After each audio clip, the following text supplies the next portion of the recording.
I'm often asked when is the right time to put your toddler into a big bed. I'd be of the mind that I would try to encourage parents to wait sometime beyond 2.5 and close to 3.5 if you can do.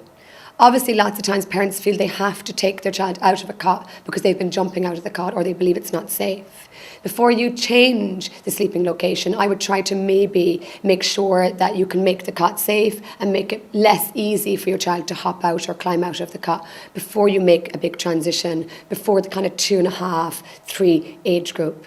The reason behind that is very often in that younger age group, young children do not have impulse control or they don't have the cognitive development. So they understand words like stay in your bed all night, but they don't necessarily are able to have the ability to see that instruction through. So the reason behind waiting that little bit longer is beyond 2.5 that they start to be able to understand instructions and be able to kind of follow through on that as well. So if you wait till the later age group, then you can make a much smoother transition.